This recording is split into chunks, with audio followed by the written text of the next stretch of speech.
This is the Aftermarket Radio Network.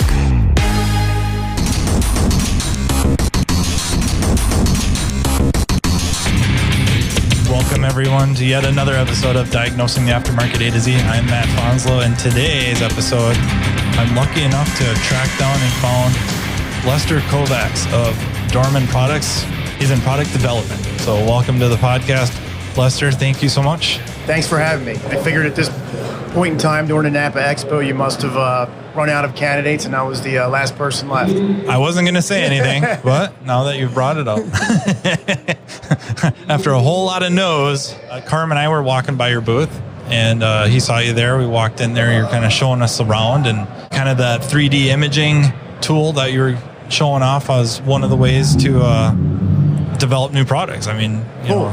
Super cool. When we were talking about it, being there for a little over 18 years now, I remember when we first were working on parts, a lot less complex, a lot smaller portfolio. We only had several engineers at the time, and basically it was all hand measurement tools, calipers, rulers. That's how we did it. Now today we were fortunate enough to bring one of 7 cutting edge technology tools that we use when we're developing a lot of these products, listening to customers, technicians, counter professionals, uncovering that next big thing.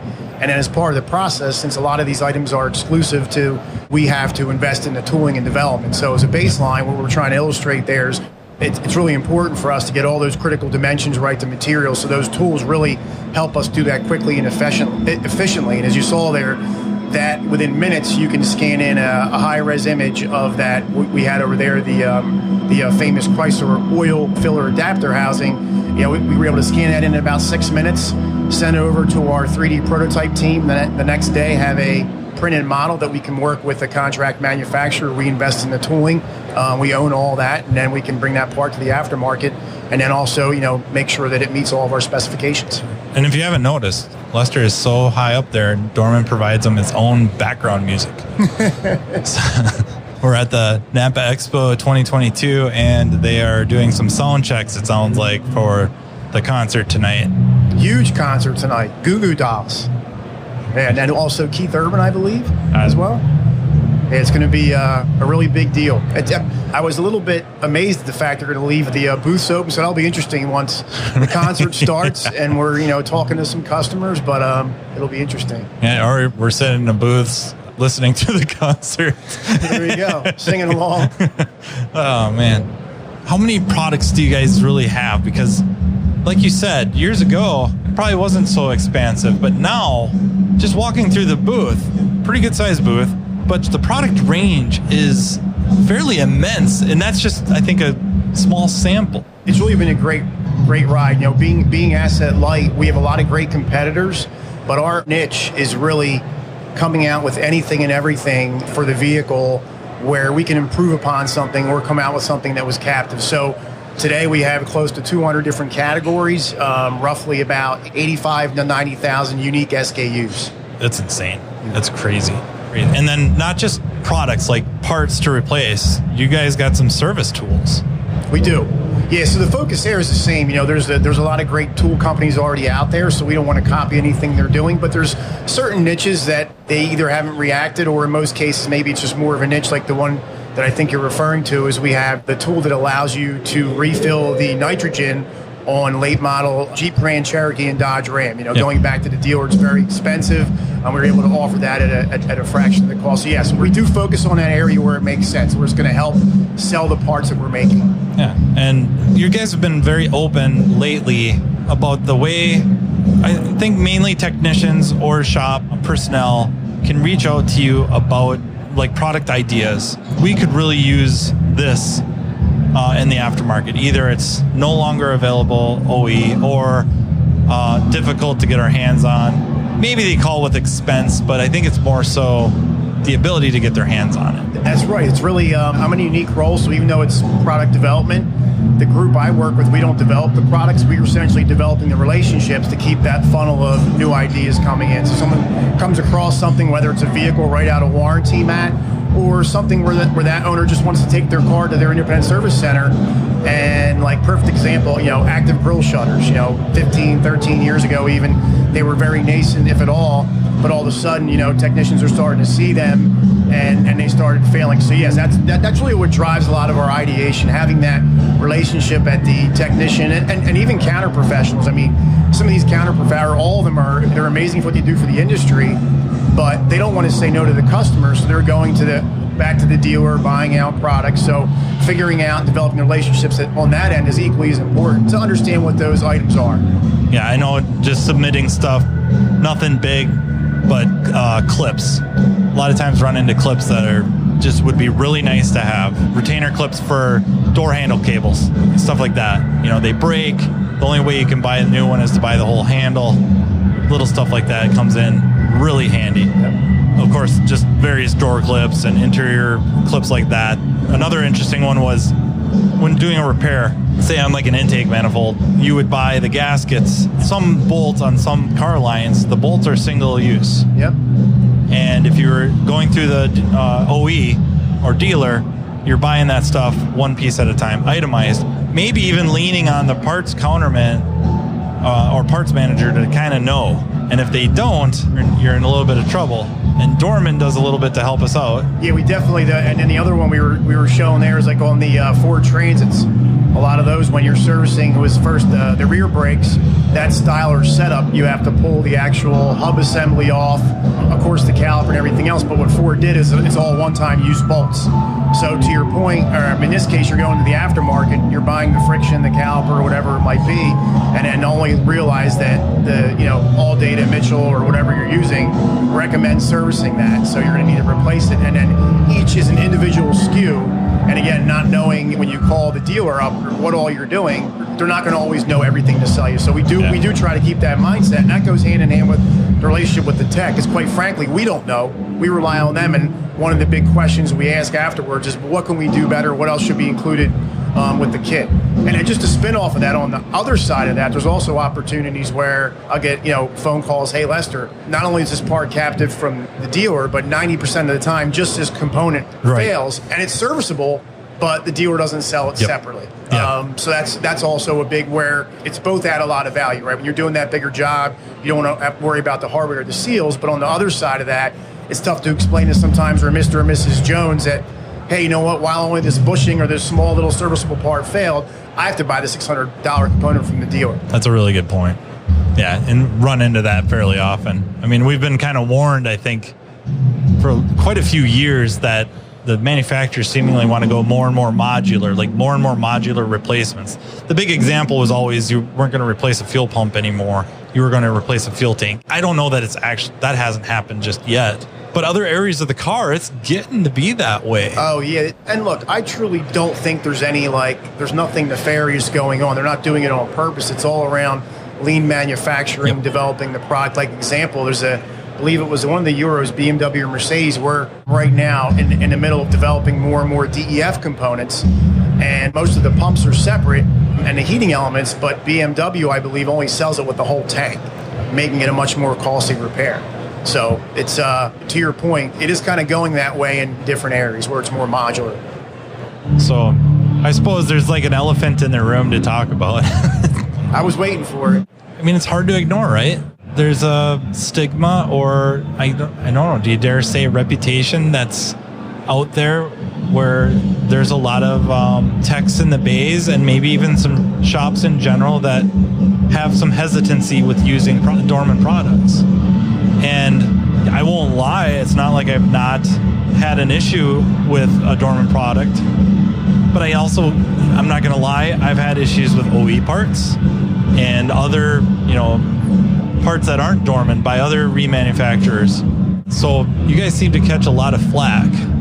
Yeah, we do. But I really think it's important that as an organization that we take time to listen and to address those situations when they occur. Because the reality is that we need companies like us and others that are going to continue to push the envelope to come out with these products that no one else has. There are no good excuses. we do have some of the broadest offerings. I do think we have some of the more complex parts. That doesn't mean that we can, half-ass it and come out with a part that technicians aren't going to be happy with, but I think sometimes that has a tendency to affect us on a greater scale. What I mean by that is somebody could historically use something of ours and they really like our axles or our balancers, and all of a sudden they use a new category that's kind of new for us and we're still learning. I'm not saying that we shouldn't get it, there's a lot of tests and procedures, but things do get through that shouldn't get out there, and then all of a sudden they seem to get sour on the whole line, and I get it, right? Because ultimately they're the face, right? The customer doesn't know most times who Dorman is. I took my car to Matt to get my car fixed. The OE part lasted 7 years. Now you put this crappy part on there, and 3 months later the car's broken down on the road. We get that. I just think that we have to keep staying the course of keep the lines of communication open. One of our biggest challenges, I talked about it on Lucas's podcast, ASOD, great guys by the way, is that getting that feedback and the information is critical so we can make those adjustments. And being that we're B2B and we don't sell directly, it's tougher to keep those lines of communication open. I mean, we have a lot of customers where we just give defect credits. We don't have, we need to get a better line of sight to what defects that they're having. And even if when we do get them back, there's never really a good story attached with how it failed for us to test it to properly determine, what's going on. There are two questions pop into my head when you're saying that. One is, of the stuff that gets sent back under warranty, is there a kind of a percentage in mind that you would have that were legitimately bad? There is. I would say, on average, working with our quality team, about 25% of what we get back, which is significant, but there's still 75%. The other 25% is either not our product, a core in the box, or something we can clearly tell was probably, we have a really good idea it was not tried on the vehicle. Whether it was a revision change where we copied the OE, but it didn't look like the part, or there was a consolidation on our part where it looked different from something we did. So that number's about 25% that we get of the total parts that we get back. So the other, there's nothing wrong. No, so that 25% are parts that we know that weren't ours. Or let's split it up this way, Matt. So of the parts we get back, 20% is not ours. It's a core that was sent back in the box. We have this whole campaign, check the box. Things get sent back. Sometimes by mistake, sometimes not so much. We all know how that goes. And then the other 5% are these ones where we call new not mounted. So based on the experts that looking at it, like they didn't physically try the part on the vehicle, and then sometimes there's even evidence for that part didn't look like original, so I didn't try it on. It's in the defect box. Sure. And then the other rest are legitimate parts that come back that are ours that have been tried on that did not work properly, based on the feedback that we're getting. Cool. What's the best channel then for techs to reach out to you? Maybe not you specifically, but to Dorman. Maybe I have the vehicle there, I've bolted this part on. We'll just assume for the conversation at least, it was properly diagnosed. They did call the right part and they're calling back with issues. What's the best course then for the tech in the bay to, ultimately it's to help themselves and the vehicle owner, but then via Dorman? The number one best way to start that whole process is to call. I'm very proud and unbiased of our tech line. We have 6 ASE certified professionals that supplement our 20 plus customer service professionals that handle those types of calls to figure out what's going on, what happened with the part. We send out OE parts. We were discussing that earlier, if they're on their second or third one, hey, let's just rule everything out, in that situation. So I would highly recommend, we have a live web chat on our website, that there's a toll-free part number or phone number on our website. They can talk to them directly. They're there Monday through Friday, 8 a.m. Central Time to 5 p.m. Outside of that, you mentioned they can reach out to me directly. I'm on Facebook as Lester at Dorman, pretty easy to find. I can leave my cell phone and email address as well. Since previous podcasts and having our own private group, I've had a lot of people reach out and kind of change your mind about how we're reacting to situations when they occur. There might still be that quality hesitation, which I understand, but by all means, feel like in the role that I'm in and how vested I'm in, I have to also make myself available. If I get too busy with too many calls, I'll figure it out. And to date, I haven't. And I don't want to sound like I'm defending Dorman. You guys, aren't sponsoring me anyhow. You might get a lot of unsubscribers if you do that. Yeah, well, but it's not defensive of Dorman. I think it's just logic and statistics, because I've bolted on other parts that fail. All right. So, I mean, aftermarket parts, probably, especially on electronics and maybe even more so on sensors, have a really, really bad rap. They do. Really bad. Maybe it's deserved, maybe it isn't, but they have the bad rap. And I've witnessed it, I don't want to say often because that blows that out of proportion, but if I'm going to experience it, that's usually the case. But it's not limited to just Dorman. And there's a lot of times where the Dorman stuff has bailed us out. You know, like you brought up the oil filter housing. Yep. That has bailed us out. And not Appreciate just us. Yeah. Not just us. I know a lot of shops that's the go-to part.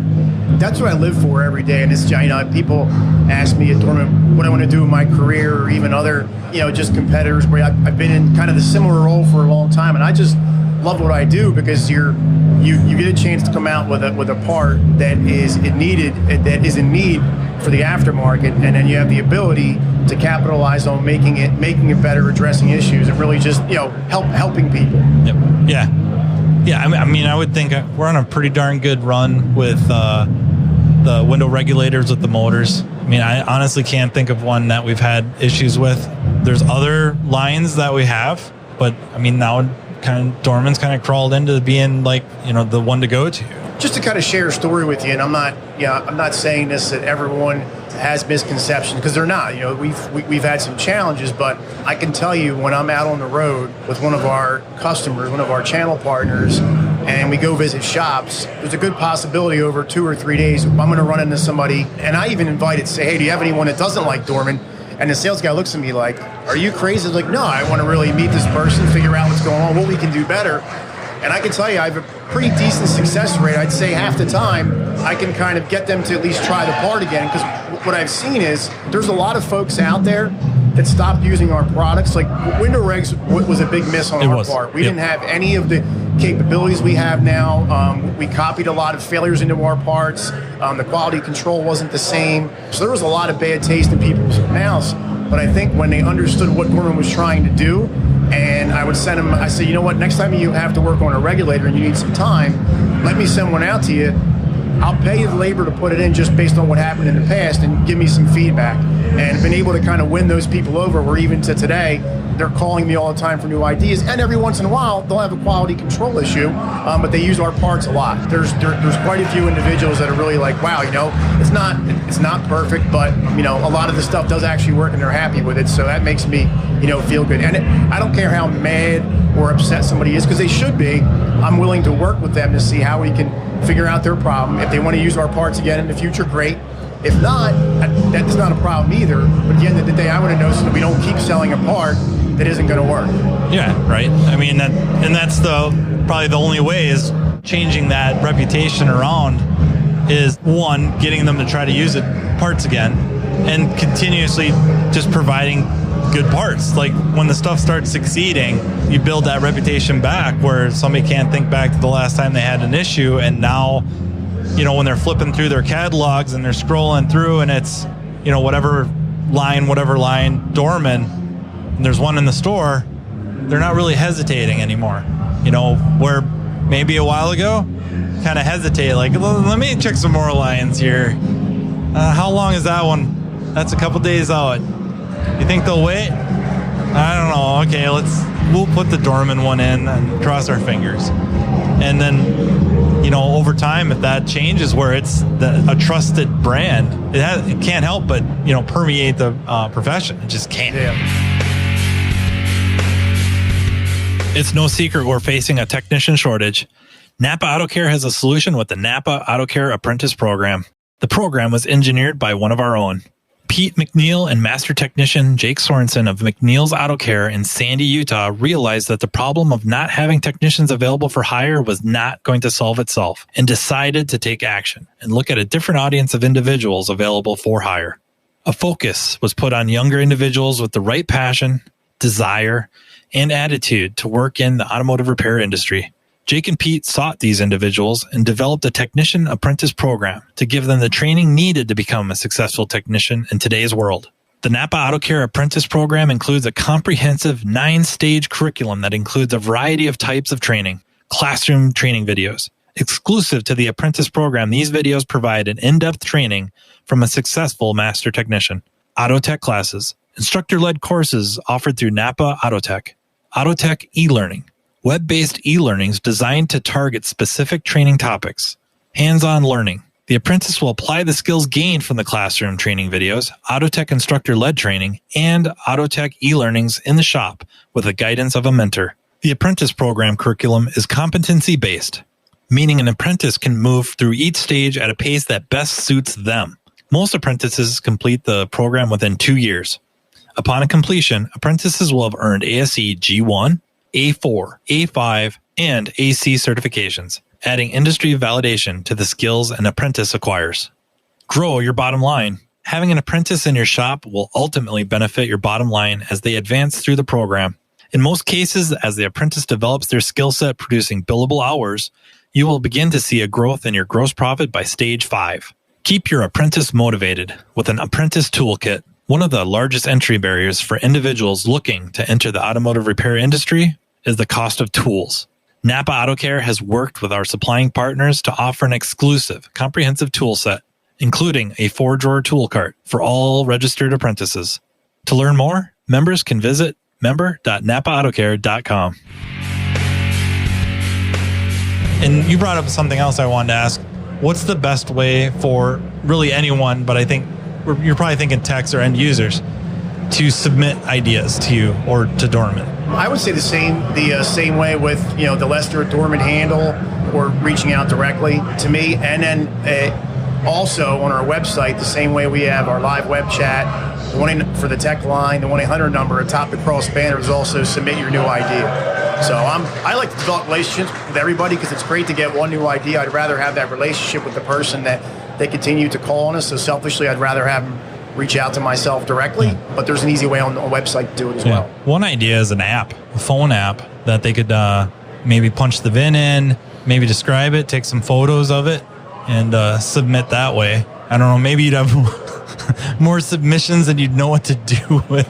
Yeah, no, that's definitely a good idea. I do think, though, I'm curious to get your opinion now that you're going kind of opening up this rabbit hole, is how do we incent, because to me, it's always like another app, right? Another thing you have to open to do, like to incentivize. Because during the course of the day, the reality is you're going to make the money on the part, right? When you sell the job. So how do we, I like that idea of doing that, and we'll definitely look into that. But it's always like, how do I make sure that technician feels like that it might sound cheesy, that we want to develop a relationship with them, and we could do that via the app too as well. So I think that's a great idea, Matt, to have some kind of app to kind of catalog and get all that information in. It would be hard. There's going to be some personalities out there that are going to be like, oh, I see you're going to get free information from me. Oh, here, delete, uninstall, right, whatever.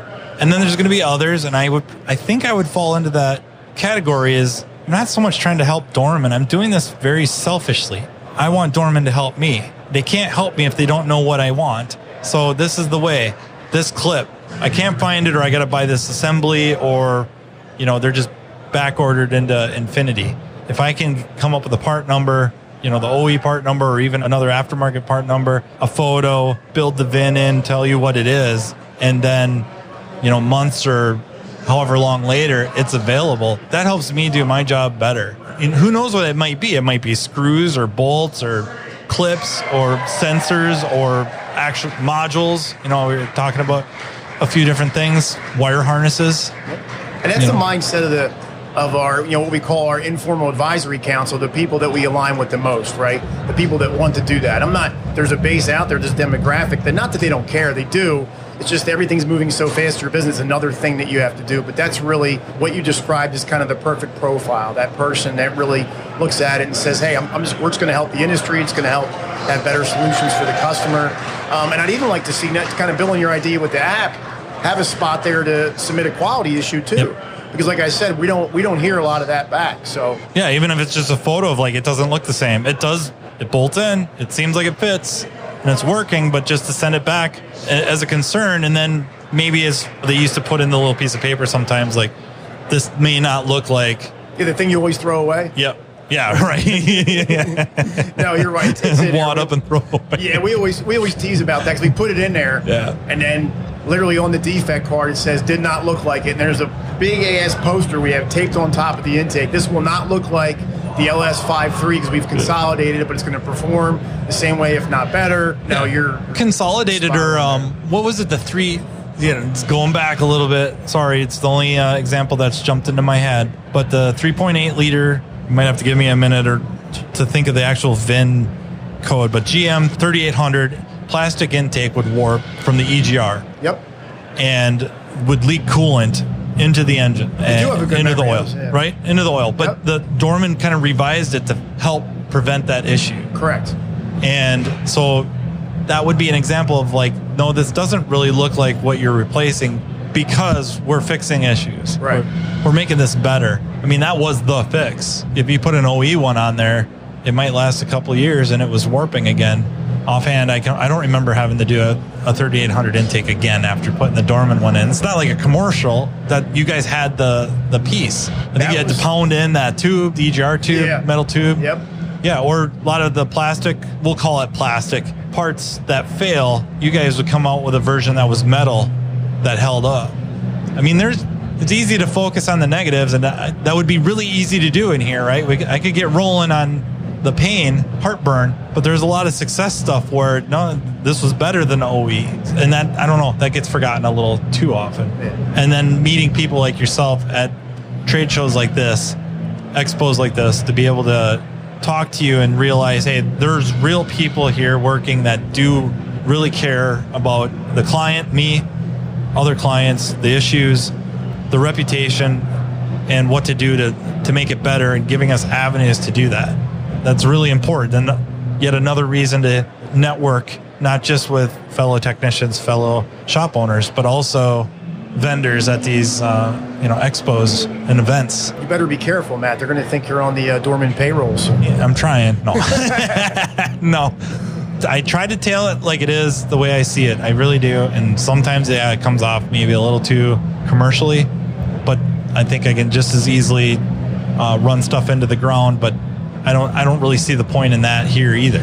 Yeah, I do. I do really appreciate it, and I do know that you're being sincere. I was just kind of making light of the situation, but just to kind of repeat myself earlier, it's all about relationships, and we're all in this together. And what can we do to keep moving forward? Even if it's a one-time, I get you out of that jam, you don't want to use our parts again, fine. Or, hey, I've kind of convinced you to start using some of our parts, and you really think they're working out for you. That's great as well. Yeah, like I said, it's almost like a selfless act for selfish means. Yep. You know what I mean? And I kind of buy into that sometimes, where, yes, it's quote unquote costing me some time to do this, but if you guys streamline the avenues to let me do that and make it easier for me to do that, I'm doing it for myself. I'm doing it for us techs, us shops, to be able to fix these cars, because parts are becoming an issue. They're becoming a big, big issue. Not just parts quality, but parts availability. It's been so crazy trying to forecast our demand because there's so many parts that the dealer out of stock on. So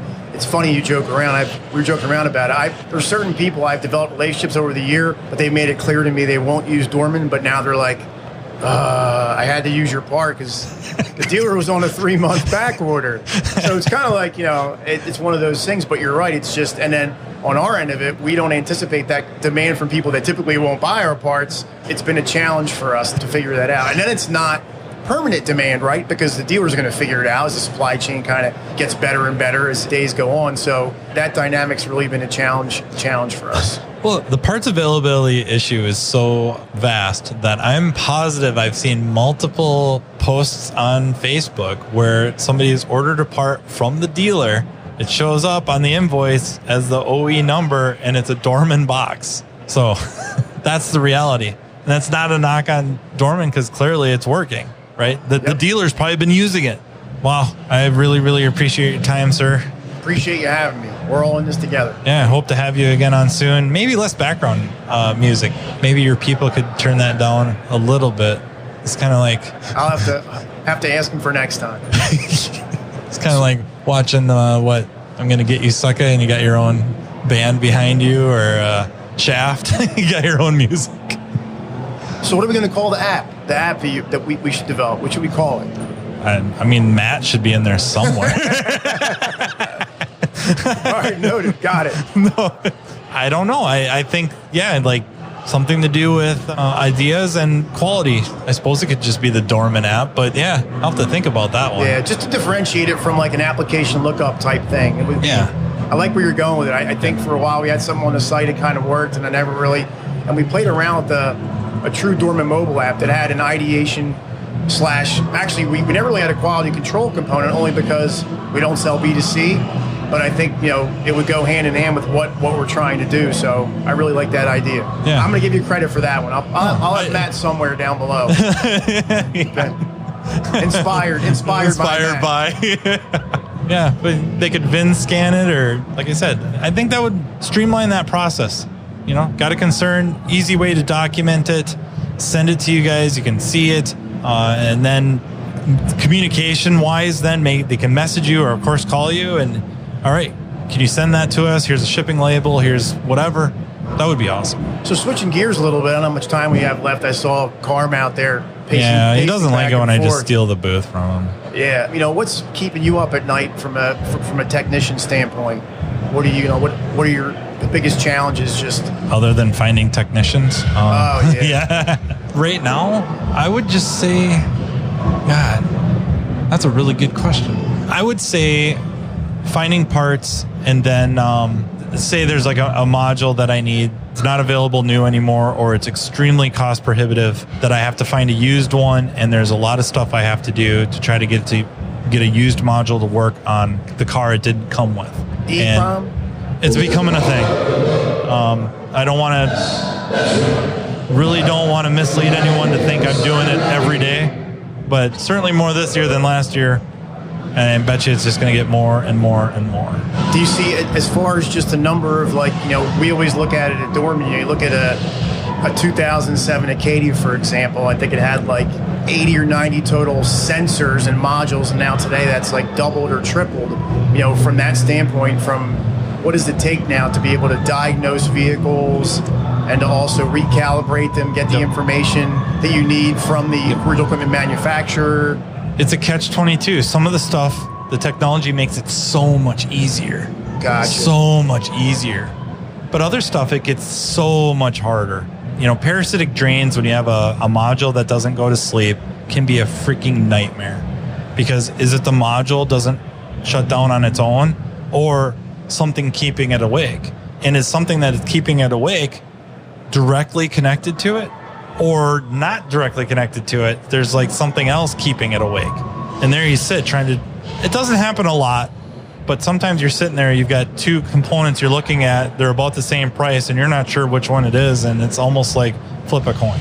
It doesn't happen a ton, but yeah, network diagnostics, for the most part, not to dumb it down, but if we're talking CAN, starting out with an ohm meter, which hurts my mouth to say because I've been taught to be pretty anti-ohm meter. I do not use it very often, but I do for CAN. And then a digital storage oscilloscope, a lab scope, and scoping the bus. Then a good wiring schematic, getting service information depending on the car lines. You just pay your money, or there's certain car lines that's rough. It's really rough. You're supposed to buy their factory scan tool, and the factory scan tool is $1,000,000. Yeah, it's a little cost prohibitive. Luckily, that's very few of them, and there's a few legitimate methods to get that a wiring schematic or whatever from them. They're getting better about it, and you can file SIRs, and sometimes that works out well. Gotcha. But yeah, service information hasn't been horrible. Once in a while. I know I haven't heard as much, but several years ago was a big thing about kind of two things. I don't know if they're completely related. My aptitude's not the best on that side of it, but things around Global A, and then what GM's going to be doing in the future as far as these networks even be more and more complex and more encrypted. Yep. And then Chrysler with the gateway modules. How does that affect someone in your position? Knock on wood, auto auth subscription has been very good to me. Knock on wood. And then factory scan tools for those, knock on wood, have been very good to me. But it's going to be a problem if you're not going to get auto auth. And then I'm not sure where it's going to go. I don't want to have any kind of doom and gloom because I honestly don't know. But I don't know if they're going to start making it where you have to have certain credentials to get certain levels of communication. So the first thing that pops in the head is a NASTF VSP credential. So you're not going to be able to access this systems or these level of systems without it. obviously for immobilizer, you can't do immobilizer. You have to have TRP and For like Mercedes TRP, yep. you need a VSP or LSID number. LSID, yep. And then through a portal by Mercedes, or it used to be StarTech Info, you could build the vehicle, the VIN, put in your credentials, and order that TRP part, and the dealer then would ship it to you or deliver it. You don't call the dealer for it. I think it's going to extend out to more and more things. There's some logic to it, but we're not used to it. Therefore, it's another hoop to jump through. Therefore, it sucks. So one of the things facing the aftermarket right now that no one's talking about, it's related to right to repair, is this whole concept, and Dorman's been a big advocate, is access to information from the dealers. What I mean by that is, there's more and more modules that are going to fail. There won't be a way to reman all these modules that are or it'll be really ineffective. But it's really tough for aftermarket companies, not just Dorman, to develop a software-controlled product. We can't copy any of their software, so we're basically running blind. Yeah. And then you have software over-the-air updates. We can sell a part that's good one day. They send out an update. It doesn't recognize the aftermarket module.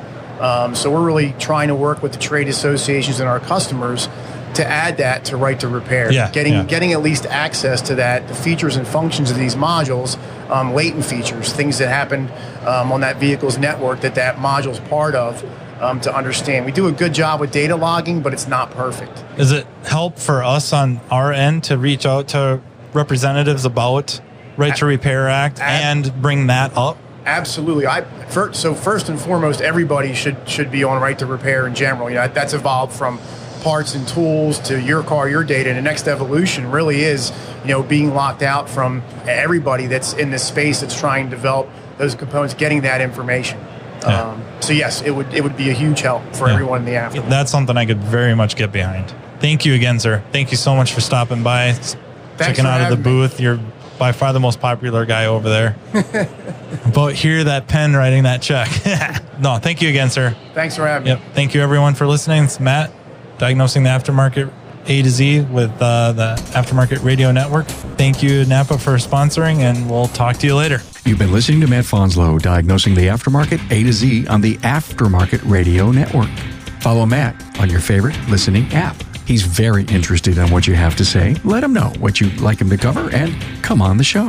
Matt is all for advancing the aftermarket. Find Matt Fonslow on social media and connect or on aftermarketradionetwork.com.